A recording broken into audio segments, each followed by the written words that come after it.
Like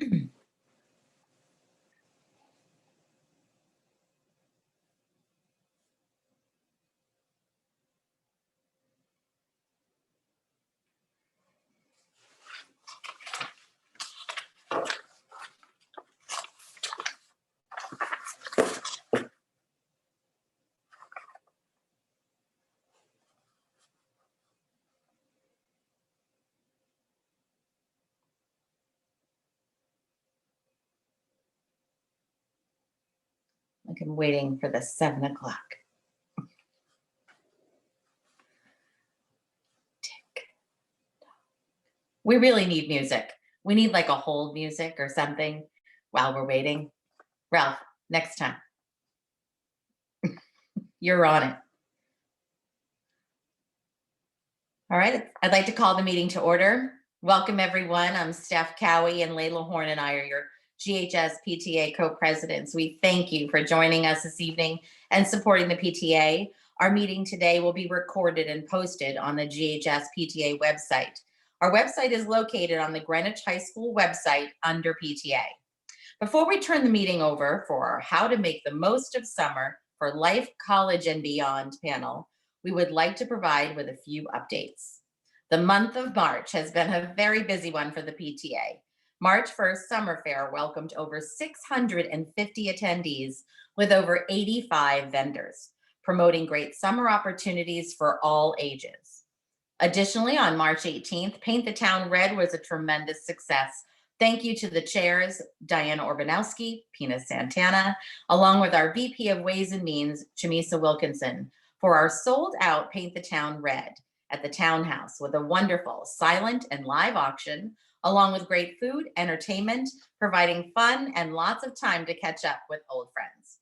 Thank you to all of our donors and supporters of Paint the Town Red. The money raised supports our students, faculty, with department and house allocations, enrichment support, school improvement, outreach, and so much more. Our teacher appreciation campaign has begun, and we do hope that you will support this very special recognition of our entire staff. Keep an eye out for additional teacher appreciation emails. Additionally, parents of seniors, if you haven't yet ordered your lawn signs through My School Bucks, there'll be another opportunity so toward the end of April. And if you can and you would like to, you can donate to the senior celebrations at any time through My School Bucks. And a reminder that our GHS PTA nominating committee is currently filling positions for the 22-23 Board of Directors and committee chairs. Inquiries and nominations can be directed to the nominating committee at nominating@ghspta.org. At this time, I'd like to turn the meeting over to Principal Ralph Mayo. Ralph. Thanks so much, Stephanie. And good evening, everyone, and welcome to our PTA meeting. It's a pleasure to be here with you tonight. If you did not hear or read in the paper, last week the Board of Education voted to have our high school graduation on Thursday, June 23rd at 5 o'clock. So we will be marching out promptly at 5 o'clock to Cardinal Field, where we haven't been since 2019. So it's great to go out to Cardinal Field and have graduation back where we belong. And we just received a temporary certificate of occupancy so that we can use the field for all of our spring sports as well as graduation. That was great news that we received just this week. Exams will begin on the 21st of June, and the last day of school is the 28th of June. The 24th, the 27th, and 28th are all half days for students. If your child needs to leave school before exams begin, do not worry. Have them go see their house administrator. They'll give them a form. You'll fill that form out and return it, and then we will make arrangements for them to take their exams early if they have to. What else do we have going? We're continuing to work on our entryway committee. In fact, we have a meeting tomorrow. Stephanie's on that committee as well. And the entryway is coming along now, and hopefully pretty soon we'll be able to send out what exactly it's going to look like to the entire community. That project will begin this summer sometime and probably end in, I would say, March, April, around there. What do you think, Steph? Around there? Yeah. It's a good bet. Field number 4. Field number 4 is almost ready to be used. So we'll have all of our fields back for the spring season again. If we get some nice weather between the next 2 weeks, I think we'll be on field 4 and using it for games and practices. Field 3 will be torn up this summer, and they will haul away all the dirt that they did for field 4 last summer. So that's an ongoing project, and we're moving quickly to get that done, to get the field remediation done so that we don't have to deal with that any longer at Greenwich High School. I think that's all I have, Steph. Oh, I'm sorry. One more thing. On April 25th, when we come back from vacation, the Community Service Awards will be held in the Performing Arts Center at Greenwich High School. So we're looking forward to recognizing students again in a large ceremony, and I can't wait for that. The students have asked that they have a Spirit Week that week, same week, April 25th to 29th. So we're looking forward to Spirit Week. And the proms are already scheduled. The junior prom is on May 7th, and the senior prom is on June 4th. So that's what I have for you tonight. And I'd like to thank the PTA for all their support and a lot of encouragement this year. Thanks, Steph. I think that's it for me. Thank you, Ralph. We appreciate it. Before our panel begins, we will vote to approve the minutes from our 1/27/2022 general membership meeting. Please use the Q&A feature now and write your full name in the chat to advise if you are a PTA member to establish a quorum for voting process. Please remember that only paid members of the PTA can vote. You should use the Q&A feature if you would like to second a motion, or anyone that is a panelist can do that as well. We are voting without objection this evening, which means you should object only if you have a question about the motion that is being presented. If there is no objection, the motion will pass as presented. If there is an objection, I will open the motion for discussion. Following the discussion, a roll call vote will be required. I would like to make a motion to approve the minutes from the January 27th, 2022 general membership meeting. Do I have a second? Thank you, Allison.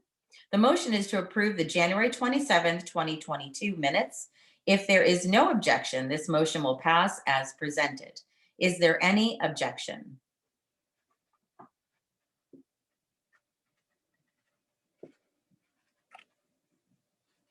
Seeing no objection, the motion has passed as presented. Thank you, everyone. I now would like to introduce you to Kathy Walker, our GHS PTA treasurer. Kathy. Hi, everyone. I'm here to give the PTA Treasury report for the month of March. Well, actually to date. Our current balances in QuickBooks are approximately $271,000. Our PayPal balance as of March 28th, 2022 is $0. We are doing very well with respect to our budget. Our revenue to date is $215,000, approximately $25,000 over budget. And this was primarily due to the success of our fundraiser, Paint the Town Red, which netted over $55,000. Summer Fair and our PTA membership came in just under budget. We have also received approximately $17,000 for Teacher Appreciation Week donations, so please keep those coming in. That's greatly appreciated. Our expenses to date are $120,000, and we are expecting more Ventures and Ed and CE expenses. So far this year, which is the great news, we have contributed about $15,000 for school improvements, $5,000 for a college kickstart software program that I know that guidance is very excited about, Curriculum enrichment, $22,000. Ventures in education, $5,000. Scholarships, $27,000. And outreach, $6,000. And we still have more money we plan to give in the areas of ventures in ed and curriculum enrichment. But all of that's possible by the donations and the support that everybody gives. But it's been so important, particularly over COVID, with all that we've been able to support the school. And it's been really, really great. As always, if anybody would like to see our budget versus actual report, that is available upon request. And that's all I've got. Why, thank you, Kathy. I appreciate it. And now on to our program, How to Make the Most Out of Summer Life, College and Beyond. For many parents, high school children, summer breaks are difficult beasts to manage.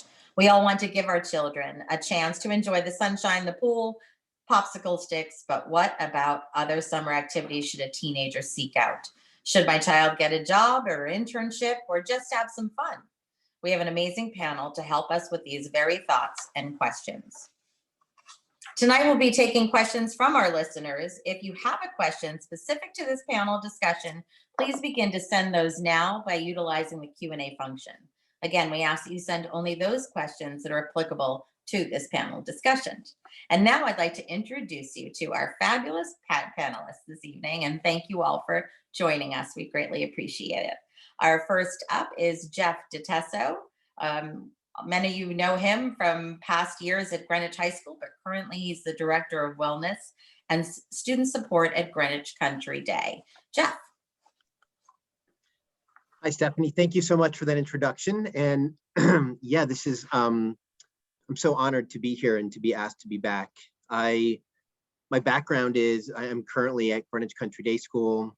I'm also in private practice where I'm doing predominantly teens and young adults and predominantly working with anxiety and depression and mood disorders and a lot of PTSD work.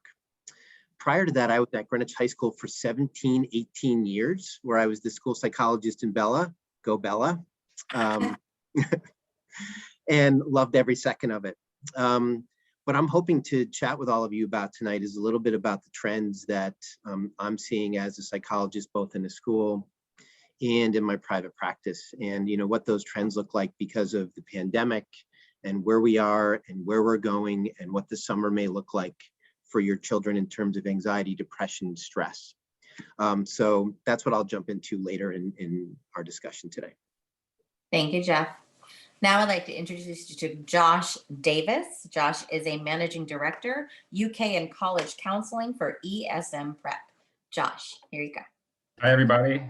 Thank you so much as well, Stephanie and everyone at Greenwich High.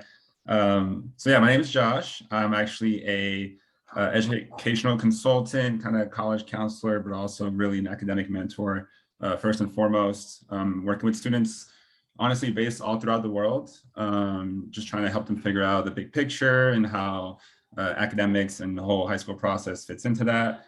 And kind of similar to Jeff, spend a lot of time one-on-one with students, kind of hearing, what's really, really on their mind, and then trying to help them figure out what the next steps should be. And obviously, a lot of it's within the context of, the admissions process. Sorry if you hear my 5-year-old in the background crying. But yeah, within the context of admissions, but also just really understanding that at the end of the day, it's all about the individual student's path and really trying to help them understand to feel empowered about the choices they make. So a lot of what I'll be talking about today is kind of just reassurance that kids can actually follow their own path and not try to replicate someone else's. And I'm really excited to hear everybody else's thoughts as well. Thank you, Josh. And next up, we have Betsy O'Reilly, who's the co-founder and CEO of Quad Jobs. Quad Jobs, everyone might know that name because they are actually the driver of our student employment services that we utilize for jobs and basically volunteer positions too throughout this area. So she will give you a little more background about Quad Jobs. Yeah, thanks so much for having me. Again, I'm Betsy O'Reilly, and I'm one of the 3 co-founders of Quad Jobs. And what we're excited about is we are actually a national company now with about 250,000 students across the country, but Greenwich is our home base. And we were thrilled to be able to step in and sort of open Quad Jobs up to the high school market at Greenwich High. Greenwich High, I should just say, is the only high school currently allowed on Quad Jobs. And it's been a bit of an experiment and a beta test, and I can't tell you how spectacular it's been and what great feedback we get on the work that Greenwich High students do. So I'm really here more to talk about sort of the bottom up macro side of summer, which is the importance and the opportunities that come with part-time work. We're really experts in the field and really deep believers in the benefits of part-time work and one-off and flexible work for students, for teens and for college students. We see the benefits every single day. There have obviously been studies done on the benefits. So I'm really here to kind of talk about how you can fit that into your child's summer schedule in ways that allow them to still do all of the other things that we'd like to see our kids do. And I am the mother of 2 teenagers, so I really fully understand the balancing act, between work and play this summer. Thank you, Betsy. And last but not least, we have Judy Nadell and our guidance program coordinator at Greenwich High School. So many of you are very familiar with her as well. And I'd like to give her an opportunity to give a little more background about Judy. Thank you, Steph. So, I've been the program coordinator for the school counseling program in the middle school and high schools in Greenwich for the past 10 years. And I know you have received many emails from me over the years in regard to course selection, activities that we have in our program, information about senior internships, for example. But prior to my current job, which this is the 10th year, I was an assistant principal at Eastern Middle School, where I learned all about middle school students very quickly, and also about teaching and learning in the classrooms. It was a wonderful experience. Prior to my time at Eastern Middle School as an assistant principal, I was a school counselor in Clark House at Greenwich High School for I think 5 of the 7 years under Ralph Mayo, and then the last 2 years under Dave Walko, who is the current Clark House school house administrator. Then, prior to that, I was in Florida for 5 years. I was a school counselor and an administrator at a Catholic high school in Boca Raton. And then before that, my very first, well, not my very first job, but my first school counseling job out of college, I was a school counselor at Immaculate High School in Danbury. And that was also a really wonderful experience. More recently, I work with the AVID students at Greenwich High School. I had the good fortune to visit the University of Connecticut actually in the fall with the students. I attended the University of Connecticut. I had not been back probably for 10 years. And it was really wonderful to see the campus. It's just as beautiful as I remember it. So nice. Go Huskies. Okay, so I would like to take this opportunity, Judy, to tell those who are listening. Judy will be retiring at the end of this school year. We are so fortunate to have had Judy in her current position for the last 15 years, I believe, right? All in total? In total, 22 years in the district. 22 in the district, but 15 in the most recent role. She has been a wonderful partner and collaborator of the PTA, and we will miss her very, very much. We want to wish Judy all the best that is to come, and hope she will pop in as a panelist in the future. Thanks, Judy. So, well, let's get into it. I know, yay, round of applause or hands, everyone. Want to get into the panel discussion with questions and looking on our listing as well. So we're going to start out with one that I think a lot of people or parents have been, we've all been talking about it, as we say, around the water cooler, but wanted to say that now that COVID restrictions are loosening, what kind of trends are you all seeing with high school in terms of, are they ready to jump back into, getting a job, doing an internship? Or are we seeing a little more trepidation or a little more caution in jumping into that type of commitment? Who would love to take this first one out of the gate? Let's see. Jeff, Josh? I'll be glad to jump in. I mean, the first thing I'm going to do is scare everybody and tell everybody that if you look at all the research from like the World Health Organization or the American Psychological Association, we know that anxiety and depression have gone through the roof. The numbers have just been exponential. And you're seeing things like increases in suicidal ideation. You're seeing things like increases in health issues. You're seeing issues with academic production, so poor motivation, and it's just been across the board. And it makes a lot of sense given just how shut down we've been for so long. As we come out of this, what I'm currently seeing in my private practice and in the school is that nobody's too sure yet what's going to happen. And so while kids are happy to be taking their masks off, there is still this underlying level of anxiety and stress of, are we okay? And not really for themselves in particular, but for the bigger picture. Like, is this going to come back again? Are we going to have to go back under? Is this B2 strand going to come back? Like, what does all of this mean for us? What is that going to look like for my college? Am I going to be shut down at college? Am I going to have to go back to masks in school? And so there's this bigger picture of what's going to happen next. The trends right now are hard to tell exactly where we're going to go. I have a feeling that if we come out of this and we keep going in this direction, you're going to see actually increases in anxiety and depression. And so it's really going to be important to keep your eye on your kids as they finally let go of all of this stress that they've been holding. And as they let go, you're going to see an increase in stress and an increase in anxiety as they finally let go, as our bodies let go of it. So I don't mean to scare everybody, but I want people to really think about this from a summer perspective.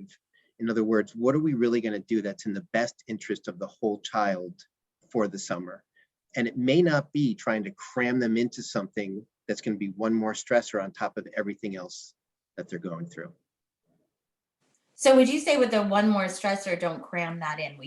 Would you say, are there like top 4 things that you would suggest? Would they, take a pause, take a month off, try to see what it is to be in yourself and what your child looks like they're willing or able to do? So we all want to get at planning ahead, but should we all be kind of waiting for that dust to settle after, when we say June 28th, we'll still be leaving school. So what would you suggest there? Yeah, Stephanie, I love your question. And the answer is it depends on your child. And so I think what you're saying is, can you have that discussion with your child, or how well do you know how your child's doing at this time? If your child is really in a good place and they can handle it, then by all means, push forward. But there are some kids that always say, I'm fine, I'm good, I'm fine. And really, they're not so good and not so fine. And so it's having that discussion to see where they really are psychologically, emotionally, health-wise, because if they need that break, maybe the best thing to do this summer is to give them that break. And maybe that activity isn't work-related or even college-based related. Maybe it's something emotionally healthy for them, whatever that may look like for your child. But I think I heard you say, Stephanie, you take that pause. And I think that pause is super important to have that discussion with your child. My only comment about the discussion is find the time to have it. In other words, don't have it while you're driving in the car, you got a 3-minute drive and you're dropping them off at soccer, and a minute before you get there, you ask them the question. If you're going to ask that question, make sure you have the time to really jump into this discussion. Betsy, this might be a good way to ask you. So what would you say to Jeff's ideas about, the thought of pause and getting into it and slow? And you do suggest, or you feel that that working is actually very helpful too. It is something that every child should do at some point in time, whether it's full-time, part-time, right, or volunteer service. Yeah. It's such an interesting viewpoint, and I hear loud and clear the fact that it really depends on your child. One observation, and then kind of my thoughts on that. One observation that we have is that we sort of consider ourselves almost kind of an interesting lead indicator of what's happening in the greater economy, right? Which is typically what happens with these kinds of small jobs that we represent. And we had a really fascinating academic year this year on quad jobs, because while our issues have typically been that we have more students than we have jobs, this year more than ever, we had way more jobs than we had students willing to apply, right? We have a huge number of students on the site, but students were really, really tremendously inactive this year. And right around about, I don't know, the end of the first semester, right before Christmas, maybe, we sort of had a big sort of gathering, we got students from across the country to join us on a call to really kind of get to the bottom of, listen, why are you guys not applying? Why, these are jobs that in previous years, 20 kids will apply to work at an event on a Saturday night, right? Low commitment jobs, make $100 and that feels pretty good. And the feedback from students was really, they were still sort of anxious, right? They didn't necessarily want to leave campus. They didn't necessarily want to expose themselves to, other families or to whatever. So I think that overriding anxiety, it was a real eye opener for us that maybe, we all thought from the news, students were on the front end of this, we're out there, we don't care about COVID or whatever. But I think the fact of the matter was a couple of years into this, it was on their minds maybe more because of this fear of, we don't want to go backwards more than anybody else. And they feel it's a little bit out of their control, whether they are moving forwards or backwards at their schools. So that's my view from or observation, I guess, from what we saw in terms of student behavior. And we're seeing them come back out of it now. We're seeing applications up and activity up and engagement much, much higher than it was 6 months ago, for what that's worth. I think what the feedback that we hear from a lot of students, and certainly that we hear from the career services people that we work with at the college level, is that it still holds true that students who work in some capacity, and we could be talking 5 hours a week or 5 hours a month, tend to have higher grades. They have higher graduation rates. They have higher success rates, and however you sort of define that in different metrics, right? And so I think there is a value to students feel good, right? When they go and they do something, they do a job, adults give them positive feedback, they earn some money there. Those are great opportunities to give a student to have, right? They're really important. And I think historically have shown to be contributors to success in terms of graduation rates and grades. All of that said, I would go back and I very much defer to what Jeff was saying. If you have a student who needs the pause, that particularly at the high school level, that's got to be a call at a personal level in a family. I think, we are a resource and I believe that, we see the real benefits of work, but, there's going to be exceptions to that, like there are to everything else. That makes complete sense. Josh, I have a question for you, and possibly this is for Judy as well. So if we are being thoughtful about what our children should and could be doing, and they're hearing from friends about what they're doing, and everyone gets that, I love it. It's like it's total frenzy and crazy, right? So everyone's panicking. I'm only 13 years old and I have yet to cure cancer. So they're all very much in that same kind of beginning and building, and it goes to anxiety and it goes to everything. If you could suggest to somebody, Josh, what would you say, like to a sophomore or junior looking ahead, like what types of enrichment programs might you recommend? Or should they travel? Should they journal and do things like that, so that it's a little less stress, but they're gaining something personally from that? Like, what would you suggest? Oh, for sure. Now, obviously, I'm gonna look at it a little bit more through towards like the college admissions land, right, and what kids typically do. But I do think that the first thing is to have fun and relax for a little while, and understand that, like, when we were kids, the summer we looked forward to, because that meant it was going to be a break, and now we expect like our kids to like sometimes not have any breaks, when that's what that's what the finish line is. It's like, I finish the school year, I finish my exam, I finish my APs, I get a break. So they get that break. And then my other bucket is basically like the passion pursuit, right? The thing that the summer presents a window of opportunity for, like, I have time, finally. It's like, I'm out of the routine of going to school every day or my typical weekly extracurricular activities. I have time to myself, and every student should have like a real sit down, probably just with themselves, honestly, and think like, all right, what do I want to do with that time? Do I want to build a rocket? Do I want to start making music? Do I want to learn how to play guitar? Do I want to start working out? Things that are going to actually make them feel good about themselves, right? And realistically, like, those are the things that end up moving the needle, because once you start dedicating time to yourself and you realize how good it feels, you want to do more and more of it. People might appreciate it, see what you're doing, and open a door for you. And like, oh, okay, like, then the next thing comes along, right? So just a simple example, I had a student who, had figured out how to code and had to kind of teach themselves how to code. Then she realized, like, I just want to help other kids like learn how to code. very simple idea. Mhm. Who do I ask? Go back to my old elementary school. And just the idea of like having to do that, that was her job. If she volunteered, she did it for free. You know, it looks good in the application, sure, but most importantly, like she got to, you know, share that, you know, reward factor that she was really, really seeking, right? And she got to really see kids tap into it. And one kid's like, oh, I'm gonna join my robotics team now. And she got to like, you know, mentor him with robotics. You know, that's not an enrichment program of any sort. It's just a kid realizing I have time to really do something meaningful. I'm gonna do that, right? The reality is the campuses are opening again. So Right. I always kind of look at that as like, you know, the last 2 summers, there were no opportunities on campus. If you wanted to do something at Brown, it was purely online.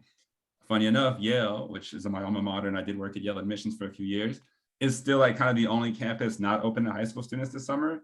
But, you know, Harvard, Georgetown, Columbia, they're all taking kids in. Granted, it's not the school admissions, whatever themselves, it's programs, you know, third-party programs, but it's still under the umbrella of the school, right? The school is still gaining from all these kids coming there.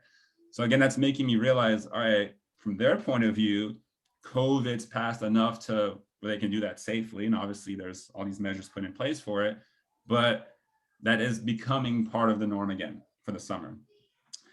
Does it move the needle though, those programs? And that's the part where it's Right. really part of the bigger picture, right? If you have like nothing to do with, you know, economics all throughout high school and you take like one summer economics course, it just kind of feels misplaced, right? It's kind of like, why are you doing this? What is the kind of ambition behind it?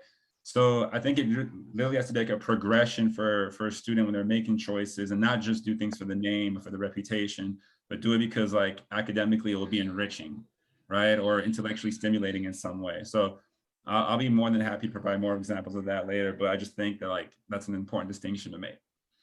Thank you.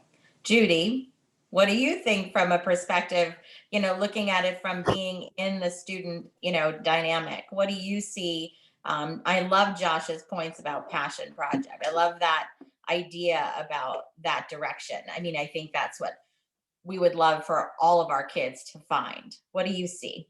I think I'm seeing that our students at Greenwich High School, at least, are for the most part wanting to kind of stick with like some of the traditional plans that they have. So rising juniors, in sophomore year, they may be traveling with family. Yes, absolutely, go visit college campuses, even if perhaps you can't get into a more formal tour or information session. It's still worth it just to take a drive around or a walk around. So, the students can get a little bit of a sense of, big campus versus small campus, let's say.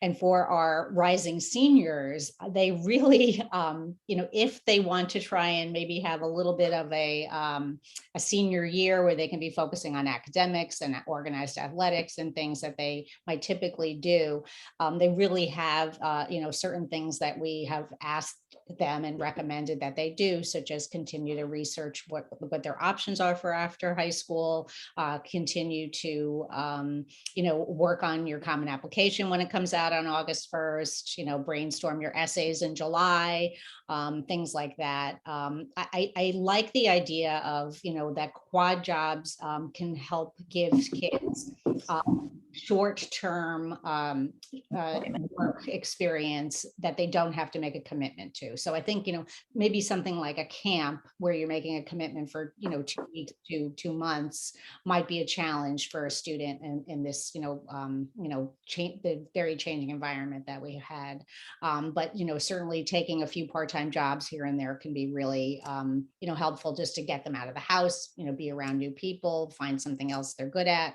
And same thing with volunteering. One of the things that the PTA helped us with through the Career Center this past year was getting, I think we have like over 100 volunteer opportunities in a list posted on the Greenwich High School counseling website. So, volunteering, getting some community service in, and again, it's not a huge commitment, but it will get them out of the house, get them with other people where they can, again, get some good feedback for, who they are and start to remember like who they are perhaps outside of school. Perfect. We have some questions that a parent is asking, and anyone can take this one. So they have 14-year-old twin boys going into 9th grade. what can you recommend for them in the summer besides camp? It's a very hard age. Anyone? I do have one suggestion because through the College and Career Center, we work with Christina Nappy from the Greenwich Youth Conservation Program. And so we will be sending out, hopefully before the end of this week, an email to all 8th graders and 9th grade, current 8th graders, current 9th graders who can participate in a 2-week Greenwich Youth Conservation Program this summer. And so that's really a wonderful way for our students to do something different. They will do some planting, some cleaning in the green spaces in Greenwich, and they also get to learn more about what Greenwich has to offer, including things like getting some career speakers and things like that. So I think, and volunteering. So that if your children are comfortable, they can, take a look at the list, maybe call 1 or 2 and maybe find some place to volunteer. What about, and maybe this is like probably a mix of a bunch of you, if you can, it's new to everybody, but like taking a pause and you're a senior in high school, you're going to be going into your freshman year in college. Like, so how do you think that how do they feel about the pause? Like kids wanting to be kids, parents wanting them to be kids, like or in junior, I think it'd be more for junior year, as you're approaching and thinking about that. I mean, mental health, and Jeff, you've said that this is like an all-time high for children. And I think parents alike are feeling that very same anxiety. So they're certainly not alone there. Are institutions, higher education, are they accepting of these kinds of pauses and understanding of that? Or are they still really looking to drive that? I mean, I think I would hope mental health would be number one, but do you find that it's not necessarily everyone's on the same page? I would just personally say that, it depends what the ambitions are, right? The most important thing is for a high school kid to figure out like what's the right fit for them after high school. For some people, it's not going to college at all. Some people it's community college. Some people it's, a top 500 school. Some people it has to be an Ivy, whatever it may be. I don't think that's necessarily the case, but so whatever kind of those goals are, and then it's realizing, okay, like if that's my goal, am I willing to put in kind of what it takes to kind of achieve that, right? Now, Princeton, for example, literally ask a question in your application, like, what did you do the last 2 summers, right? That's one of their questions that they're evaluating kids on. And of course, if you just put down like, I took some time to, work on my mental health, that's perfectly transparent and honest. And I would say like, you should do that. But just know that obviously that's in terms of putting your best foot forward, there's other kids saying all kinds of ridiculous things, right? Mm-hmm. So it's just understanding that like, okay, in that case, like you don't want to be in an anxiety inducing environment like Princeton anyway, right? That's not probably the right fit for you. And that's okay. That's perfectly okay. Let's just consider all the other schools where you're going to have a much more, not relaxing time, but just like right for you type of time. And I think parents obviously can contribute to that a little bit. And B, the colleges themselves, they don't really help too much, right? Like they keep releasing these stats that are like, this is becoming the most competitive year ever. And obviously if I'm in high school seeing that, like, wait, my year is going to be the most competitive ever. Like, what, are you kidding me? I've already had the weirdest high school career ever. Like, come on, why does this keep happening? So obviously it's going to contribute to that. And that's why you got to kind of realign those choices a little bit. But yeah, again, it's just being mindful of, every kid has their own path and understanding that like, let's let them follow it, right? That's what I preach constantly every single day. Jeff, would you, for students, to Josh's points, would you advise parents to kind of have their mindset set a different way? Or, even though we all hear it, I don't think we really listen to it. Like, so is there something you could share that would kind of make all of us wake up in a way, in a positive way that, put our mindset to help our children so they can get through these next, several years? Yeah, I think, Josh stole my thunder with what he said. I couldn't agree with him more. If mental health to me is more important than anything else, it's more important than your academics. We have a record number of students in college now dropping out of college. record number, because they can't handle it from a mental health perspective. Not an academic perspective, they got that covered. They can't handle it from mental health. And given the increase in anxiety and depression, those numbers are just going to continue to go up. So we're going to have kids that go, but they can't handle it. And so I really need parents to hear that. And so if your summer requires mental health issues to be dealt with or addressed, even if they're not major mental health issues, it is so important to take care of that number one factor above and beyond everything else. You know, I think what parents really need to pay attention to are important signs. So what are those important signs?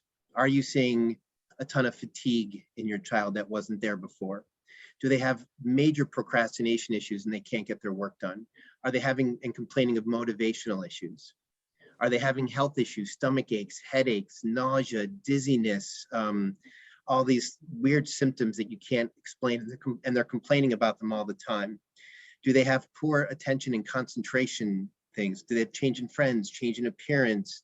You know, are they just focused on technology? If you start to see a myriad of these signs, you have to start to ask yourself, what's going on with my child?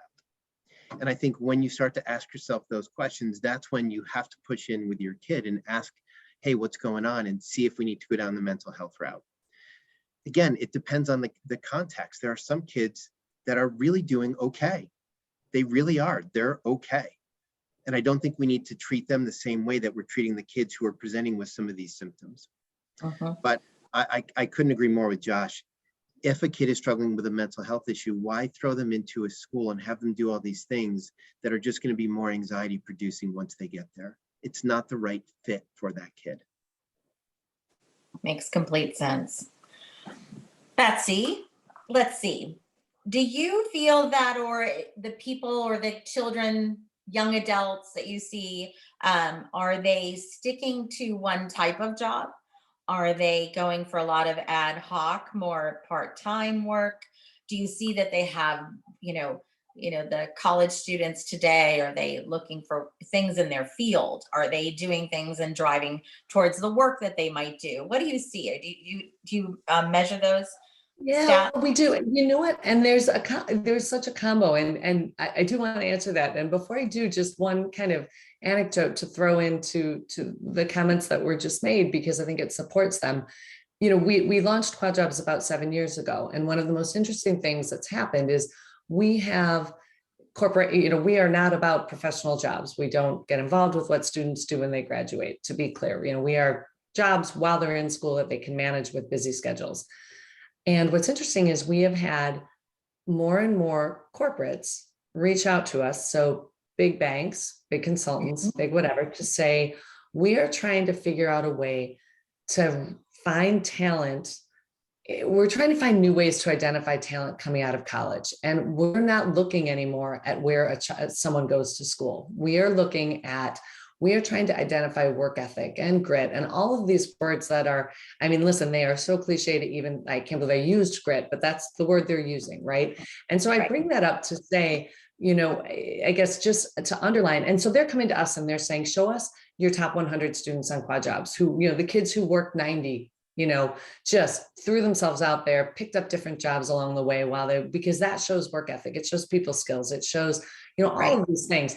And again, that all goes against what we're saying about listening to mental health. And I understand that completely, but I guess, because I'm sort of out there saying, get out there, work harder. And that's not what I mean to say in this context. What I mean to say is, I think that ultimately, if we're looking for, which I think is the goal of college, is to help launch your child into life with some passions and interests and experiences, then I think more and more we're seeing, the hiring process focus less on where a student went to school. So, I think that should all feed right the way backwards into what we're talking about now. I don't think that it's about the same 20 schools and everybody beating each other up to get there, because what I am seeing firsthand is that, those same 20 schools, as spectacular as they are, and I'm sure they do lead to really great paths, there's a lot of other places that do. And we're seeing companies come to us and say, help us find the students. We may not be able to recruit at, University of Bridgeport, which is no longer exists, but has went into Sacred Heart, was one of our original partner schools. And, we saw the most spectacular students coming out of Bridgeport, and really help them make connections for future work. So I just think the whole work landscape is changing in terms of what employers are looking for ultimately, and how that plays into the college process is probably quite important, actually.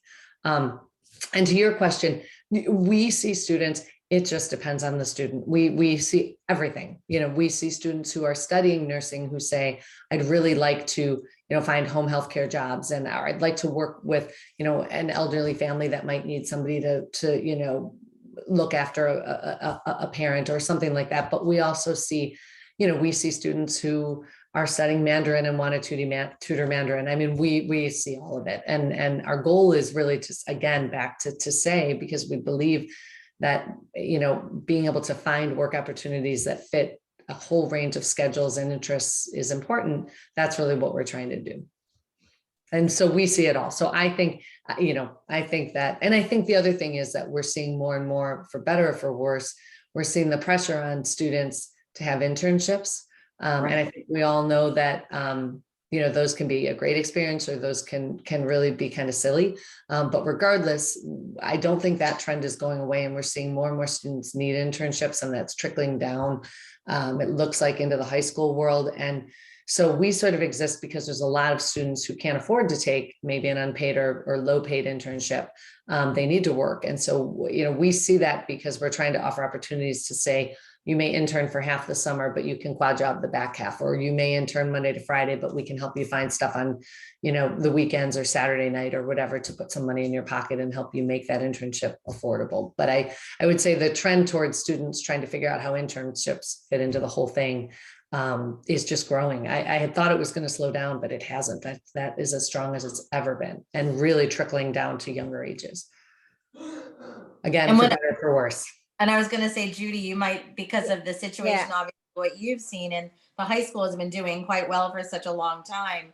It's probably gone to a whole other level that you ever imagined it would be at, right? Well, Allison Lockridge and I, we were concerned about whether our seniors would find internships this spring, after 2 years of really not being able to have a robust internship. But we are very happy. I think we have over 450 of our students who found internships, most of them in person, a handful virtual, and then the other students are doing projects. We've always had a combination. But yeah, we were thrilled at how many, family members, friends, our original internship sites came back this year. Yeah, including our public schools. So yeah, we're very, very happy. And our seniors are going to have a really nice 4 weeks. So that's wonderful. When kids come to you, Judy, and going to guidance, and they're asking about what they should do, like year 1, year 2, year 3, year 4, I know they're asking. Do you say stick to same type of themes? Do you think you should get a little bit of everything and see what kind of sticks for you? Are you directing or helping them with those types of decisions? I think students who find out what they're most interested in right away and pursue that, actively over a course of 4 years, I think, can help set themselves up for college admissions by telling a very clear story, and that certainly helps them. But I definitely think overall our message to students is that learning takes place in the classroom, and learning takes place outside of the classroom. And the vast majority of colleges want to know that when they accept you and you're going to be a member of their community on campus, that you are bringing community-mindedness to their campus. And so you can show to them that you are a good community member by being involved in your community. So whether it's, athletics during the school year and you don't do athletics in the summer, that's great. Or maybe you only do athletics in the summer when you have time.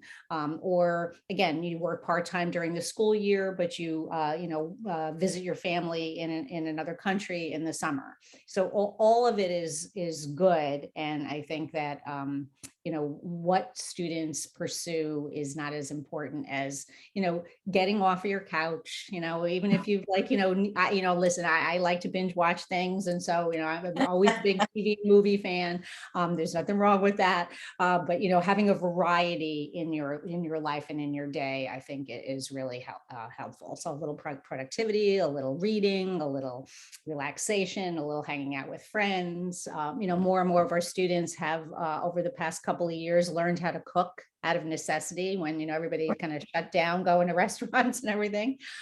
So, the pandemic has been an opportunity in addition to being very stressful for a lot of students. It's tough. It really is difficult. Josh, would you, from a academic and from a college admissions, you've said this, that it really does support what Judy and even Betsy and Jeff have shared. Anything else that, you would say that a college admission person might say that really isn't that big of a deal, even though people perceive it to be? Do you have anything that you've heard or, what colleagues may have shared that, the perception is more than the actual reality? Yes, yeah. So I hate to be that guy sometimes. Sorry, is my Wi-Fi cutting out there? But I hate to be the guy that tells kids that like, please don't go to Costa Rica for 2 weeks. Just it's tough, right? Because at its core, it's a beautiful thing. I'm giving up time to help a community that's deprived of, what I have. But if it's a one-off thing, it's just going to be dismissed as like, you paid a program thousands of dollars to just like go to Costa Rica. Maybe you helped the entire time, maybe you helped half the time and went on vacation the rest of the time, who knows? But unless it's something that you've been committed to the entire like year and you helped organize it and you were their pen pals and you sent, fundraised and sent all kinds of goods there, that's when you go to Costa Rica, right? To kind of like see the fruits of your labor. But if it's just a one-off program, I feel bad like telling them like, try to get your money back. Like you just don't, there's just no point in doing it. There's really no point in doing it. So that's probably the main one. But realistically, and again, it's not a one size fits all model, but for some kids who really are like those go-getters and they can't sit still and they feel like they can always contribute and they always have value to bring, I'm like, okay, like go tell people that, right? Like if you're relentless and you reach out and you tell a small, medium business local in your neighborhood, they're like, hey, I can help you like increase your revenue. Just like, let me work here for free or work here for like cheap labor, whatever it may be. Or, you email a startup. Again, you tell them like you have a very good like social media insight because again, you're 16 years old and you know things that they don't know. Right? It's like, there's different ways that these kids can provide value and they don't really realize it. And I had a student last year in California who, he worked for this like new kind of water fountain kind of company. And then he just realized like, no one in my school is going to like drink out of this unless this thing happens. Right. And he shared it with them and they're like, we never considered that. And they gave him shares of the company. It was insane. Right. So you have to kind of be willing to take a risk and be a little bit different. But I also understand that I had a call with a kid today. Like, he's like, I just want to be around other kids my age. That's all I want to do this summer. So it's like, all right, like for that kid, the camp does make sense, right? Like a nice summer camp where it's like, you just completely forget everything else and you're just a kid and we're letting them be kids. So for some people, that makes sense too. I like that. Allison has some questions that came in she'd like to ask the panel. So Betsy, this would be for you. What is the minimum age to apply to a job in quad jobs? Yep. So anyone who is a ninth grader and above at Greenwich High School can sign up for quad jobs. And then the jobs that are listed, for the most part, all of them are available to the students on the site, but some might say specifically, might say differently. Like if it's being a bartender at a party or something like that, you need to be 18. So it just depends on the job, but anybody who is any student at Greenwich High School currently can register on quad jobs and have a look around. Thank you. And I think Judy, this may, oh, sorry, did you want to answer? I remembered something I do want to make sure our parent community knows for the summer. If your son or daughter gets a job and they're over 16 and they need working papers, I was going to say the main office will be open, but the main office will probably not be open. Our main office will be staffed and it will be located somewhere else this summer, but we are available to provide your son or daughter with working papers if they get a part-time job in Connecticut. And then we would recommend the students go to either Portchester High School or maybe Rye if they get a job in New York State and they need working papers. Sorry. Thank you. And this, I think, actually question would go to you, Judy. How long is a traditional summer internship for sophomores and juniors? And did you mention 4 weeks? Greenwich High School's had a senior internship program for over 20 years. Maybe it's been 25 years, 26 years. And it is typically the last 4 to 5 weeks of the school year. And that is exclusively for seniors. However, one of the things that we have in the course of study guide is called a job shadowing code. And on occasion, we have students who will find an internship over the summer. And perhaps that internship location requires, in order for them to have a student, a high school student as an intern, they need to have the school be a part of that process. So we have a code and the student can do a contract with their school counselor and, let the internship site know that they will be getting credit at Greenwich High School. But it's not, we don't have an internship program for underclassmen, just our seniors. Thank you for that clarification. But they could look on quad jobs potentially, right, Betsy? If there's some opportunity, they could investigate there for not so formal. Yeah, that's right. That's right. So we have a little bit of time, about 6 minutes, and I kind of want to bring it to a close. So I'm going to ask everybody the same question, so you can give your final answer for all of us here tonight. But if you were to speak with your 16-year-old self today, what is it that you would share with yourself?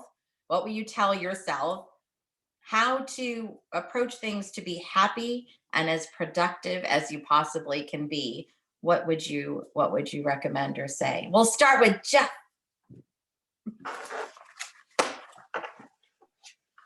Well, my 16-year-old self needed a lot of help. So probably why I'm a therapist today. Long story. Let's see. What would I say? It's a good thing to share. I would say that I would try to tell myself what stress is all about. And I think what I would say is that imagine that I ask you to go out to your car and start the car, don't drive it, but sit in the car for an hour and put your foot on the gas and rev the engine for an hour. Don't drive it, but just rev the engine for an hour. You would all say to me, that's ridiculous. Don't do that. It's bad for the engine. But that's exactly what stress is doing to our insides all the time. And so what we have to learn how to do is take our foot off the gas. And how we do that depends on every single person, because every single person's interest is different. But I think what I would really introduce myself to are things like mindfulness, things like, what does therapy look like? Sort of the health triad from eating well and sleeping well and exercising well. And if all of you are not aware of something called polyvagal theory, I recommend all of you look up polyvagal theory and spend some time on it. It's about the vagus nerve that goes from the brain through every major organ. And when we get anxious, it's the one nerve that fires. And it explains just about everything that we go through all the time. So that's what I would do, is I would try to tell myself more about that. And just maybe, hopefully I would have listened. Thank you, Jeff. Josh? So it's funny, I grew up in Belgium. I don't know if I've mentioned that, very random. So the summer for me was always a chance to come, essentially home and visit like my dad's side of the family in Florida.